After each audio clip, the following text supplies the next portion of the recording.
From WKYT Podcast, this is Uniquely Kentucky. I'm your host, Amber Philpott.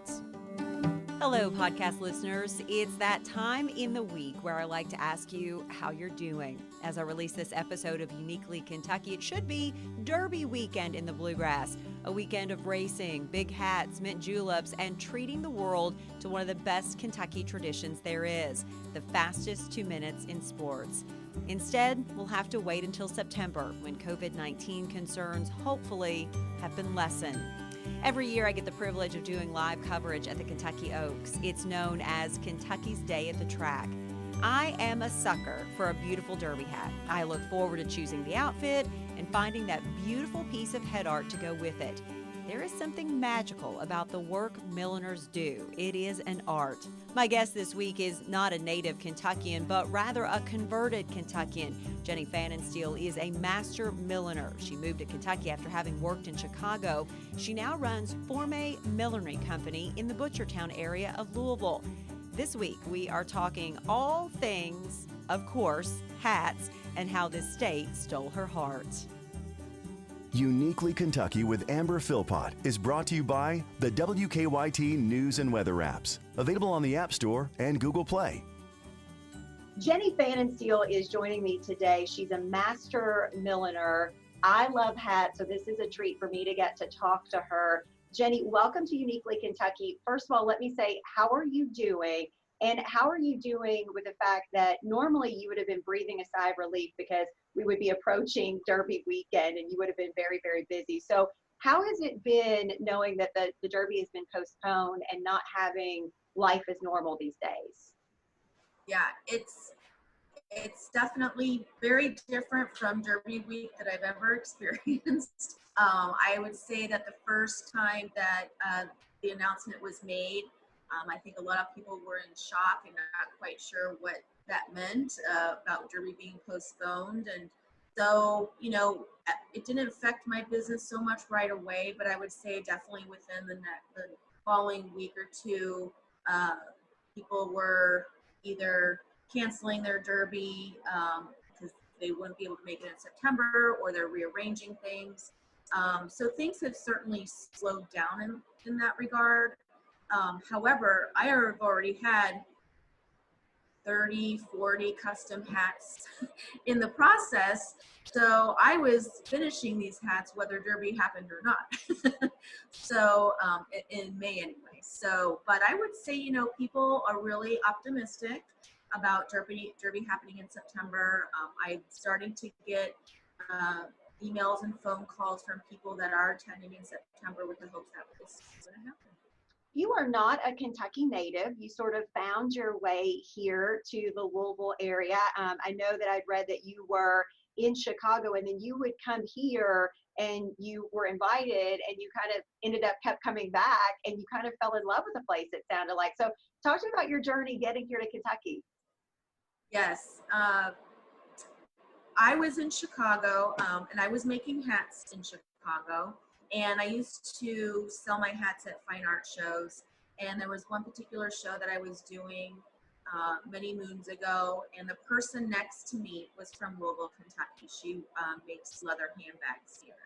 And she's like, have you ever thought of coming to Kentucky and making derby hats? And honestly, it was like, no, I just make hats. So she said, you need to come to my house next year and pack your bags and make hats for the Derby. So I did, and I packed up my trunk and sold hats out of my car on Frankfort Avenue and sold out of them. And I was like, this is amazing. I'd never experienced a Derby before, so it was a very new territory, but it was just, I love the excitement and all the events that happened surrounding Derby. And so for 6 years, I came here and did custom work for Derby, and I would stay for a month and a half at a time.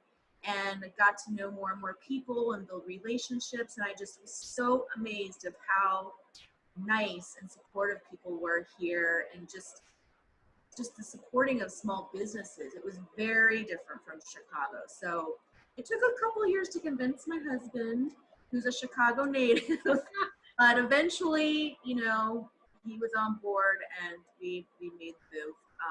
Been almost 6 years.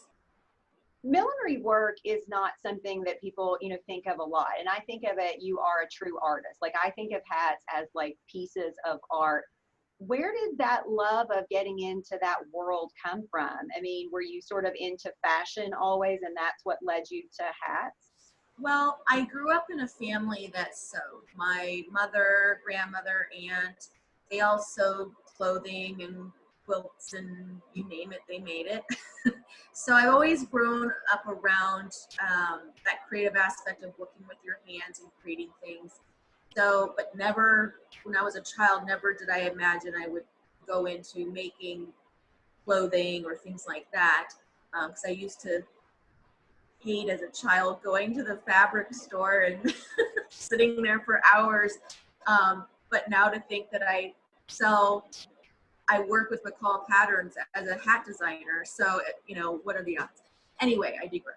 So I had a natural talent for sewing. I actually started cross stitching, which is a very old technique that some people may not know what that is. But at 5 years old, I started doing cross stitching, and it just came natural to me. So I went on to fashion design school to pursue costumes. I used to be a ballerina, and so I always wanted to make costumes for the ballet. And so that's what I did. I created costumes for the Colorado Ballet and the Ballet Arts Theater in Colorado. It's where I got my degree. And then it came to a point, especially back then in Colorado, you weren't making Western wear or ski wear. There weren't a lot of other options.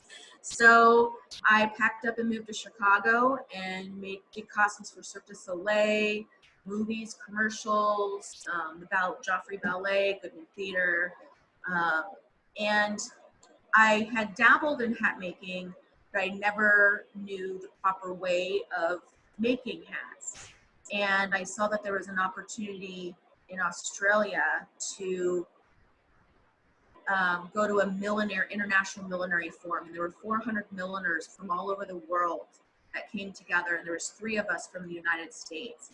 And it changed my life forever because I learned techniques, the real traditional techniques of hat making. And I fell in love with the craft. And since I knew how to hand sew it, it really just came natural. And I'm like, this is what I meant to do. And I love that you have a stamp. It comes on every email that you send, but it's also on the website. A hat can not only change your day, it can change your life. No one else may get that, but I get that. There is something about a beautiful hat. When I get mine every year for Oaks, I get to cover Oaks, and when I get that box and I open it, sometimes I just want to cry because it's so beautiful, and it's true. So every hat doesn't fit every person. I mean, they really have to be almost customized, right? So how do you get the right hat for the right person and really change their life with it? Yes. So if someone has an opportunity to come to my hat shop and be here in person, we can try on lots of different styles, and I can discuss with them why certain styles look better on than others. But if it's someone that's from out of town and we're not able to do that, I do actually have a series of questions. I like to see a picture of them. I'd like to know, how long their hair is, the color of their hair, their physique, their face shape, because that all can play a big part. Even your height. I'm vertically challenged, is how I like to say it. 5'3". So, something really large can be very overwhelming for someone who's not very tall, and I would just look like a mushroom and I would just hide underneath it. And then there are people that want to wear a brim, but they don't think they can because they have short hair. But if you wear like a flip brim, similar to what I'm wearing, your hair can still peek out, and it can really be flattering to one's face. What is Louisville like this week? I'm sure it's dead like everywhere else, but as we approach Derby, what's it like to be there and not really have all the hubbub going on? It's surreal. Because I come into the hat shop every day to work on hats still and masks. and just driving down the streets. I'm really close to downtown, so the streets are dead, the stores are closed, the restaurants are closed, and it's really sad. But we're gonna get through this, even though it's just gonna be very difficult for some, including myself. But there is an end. There is an end.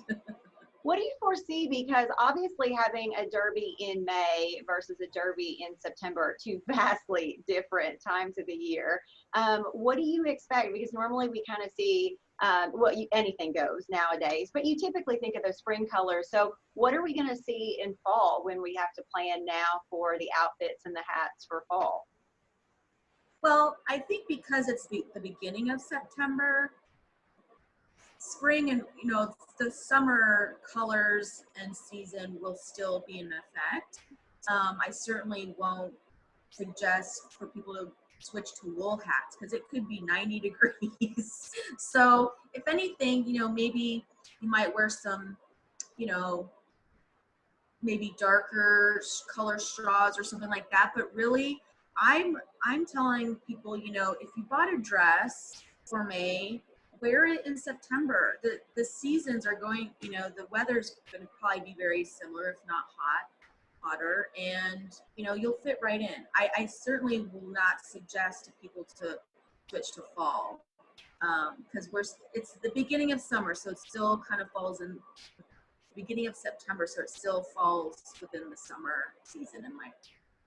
You are a featured milliner for the Running for the Roses. That seems like that is something very special to have that attached to your name and to your business.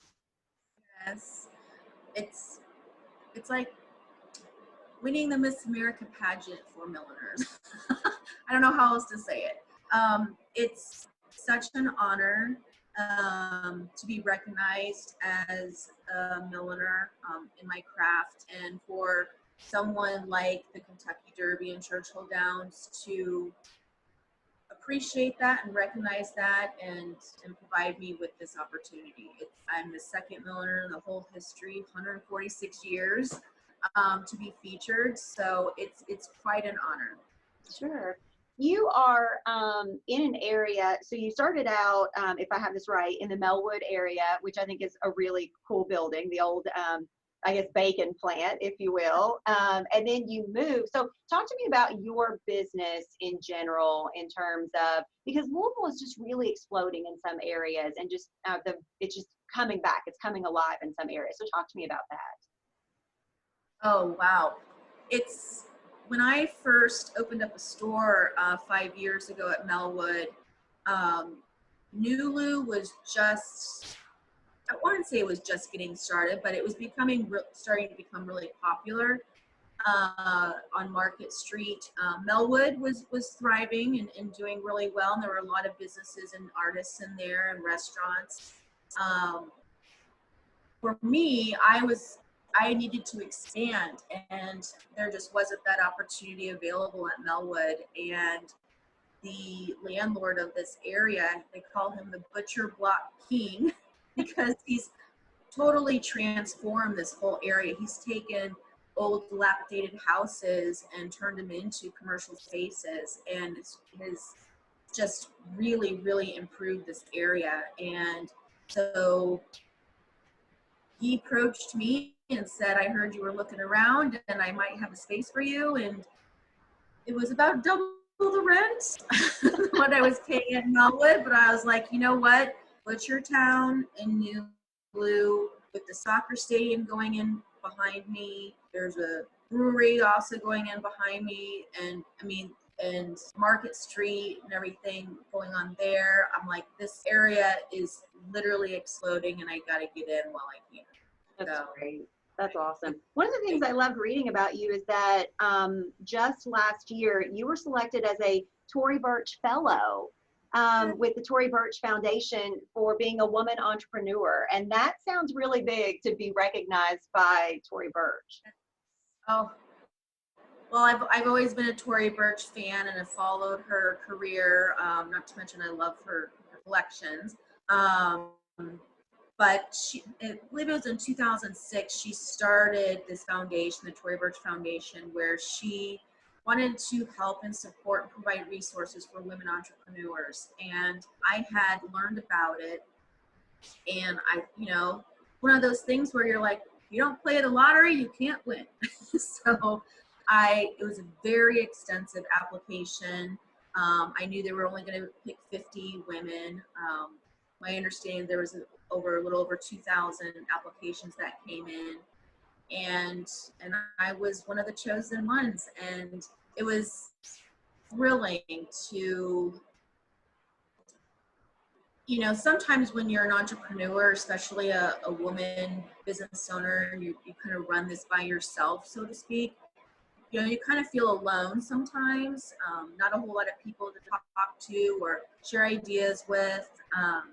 So just to meet other people that were in a similar situation, and to have that support and to bounce ideas off of, it was very, very nice.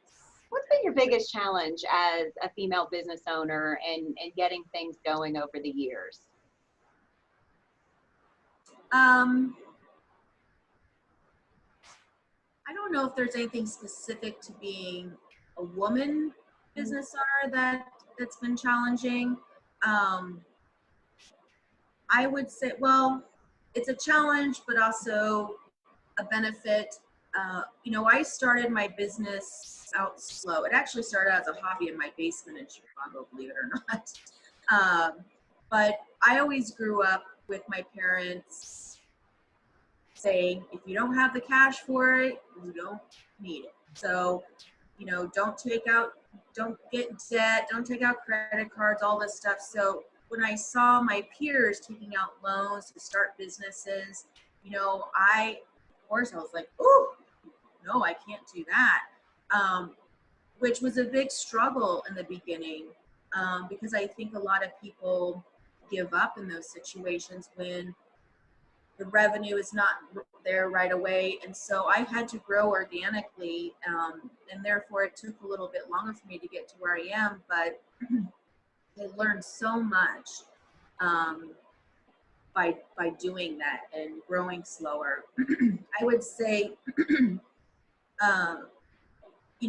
when I first started, especially in Chicago, to me, I didn't feel like there was a lot of resources. And especially when I went to college, they didn't teach you how to be an entrepreneur. They said, oh, you want to be a fashion designer? Great, we'll teach you how to do all this fashion stuff. But now go out and do something with it.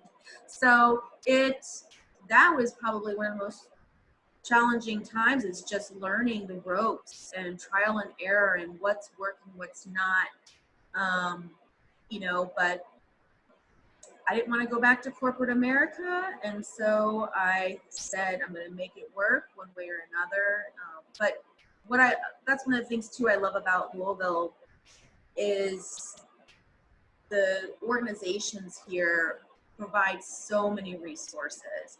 The Louisville Visitors Bureau, GLI, LIBA, the resources that they provide for small businesses is outstanding, and a lot of them are free resources. So if you're a business owner in this town, or I would assume it'd be anywhere in Kentucky, it's, in my opinion, a whole lot easier to get those questions answered. Have you learned anything? I've been trying to ask that of people that I've been talking to lately, going through, the pandemic, and we're finally starting to see a little bit of light at the end of the tunnel. Have you learned anything, over the last couple of months going through all this as a small business owner? Yes. Being a small business owner, and even though I have contracted help, I mainly run my business myself. And because of that, it's been very difficult for me to learn how to have a work-life balance. And, especially this time of year, I don't see my family. I get home and my daughter's another foot taller. I'm like, what happened? And it's always been a challenge for me of how to balance that, where we all can make it work, and for all of us. So yes, this has been a blessing in disguise for me.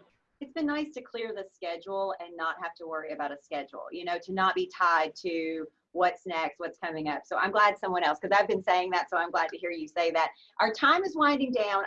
You have an impressive list of folks that you have made hats for, so I have to know, who's like your most favorite? Who's been the most fun? Or do you even want to say? It's so hard to answer. Because let me tell people, the list includes the Michelle Obamas of the world, Oprah, Madonna, Neil Diamond. They're all lovely people to make hats for. For me, because I've been asked that before, and it's so difficult for me to answer. I make hats mainly because I like to see a person put on my hats for the first time. The confidence that it builds in that person and the transformation that happens. They stand a little taller, they smile a little bigger. You had mentioned sometimes you cry. I've seen that happen. That's why I do what I do, is because I love how my hats can make people feel. I mean, there are people that have said that they've felt invisible for years, and now wearing my hats, they feel like a person again. And, for me, each hat I make is special, and a little bit of me and a little bit of my customer. So, they're all my little babies. And so, it's hard to say, normally people don't say they prefer one kid over the other. So. That's true. That's an unfair question for sure. Jenny, how can people find you on social media or on the web if they want to check out more about you? Yes. So if you're in the Louisville area, I have a storefront, a hat shop. It's the Green Cottage at 1009 East Main Street in Louisville. Or you can find me on the web at www.formemillinery.com. That's FORMEMILLINERY.com. And I make hats for all seasons and occasions, not just derby. So if you're looking for a special hat for that special occasion, or just to go to the grocery store, I'm your gal. That's awesome. Last question. What are you looking forward to as, this sort of dissipates with COVID, hopefully, and we're able to get back to the running of the roses in September? What will that week leading up to that, the new Derby week, be like for you? Well, I'm keeping a positive attitude that it's still going to take place. And because I feel like Derby sneaks up on us in May after the holidays, and then it's like, oh, it's here. Where now it's like, okay, we have time to breathe. Let's start planning and let's make this big. And, honestly, I think once this whole thing is over with, people are going to want to get out, celebrate traditions, especially here in Kentucky. So I think everyone's going to be ready for it and running with those roses. Jenny Pfanenstiel, I appreciate you so much. Thank you for moving to Kentucky. I feel like that you have made Kentucky more beautiful just by making your home in Louisville. We appreciate you. Thank you for joining us this week. My pleasure. Thanks for having me.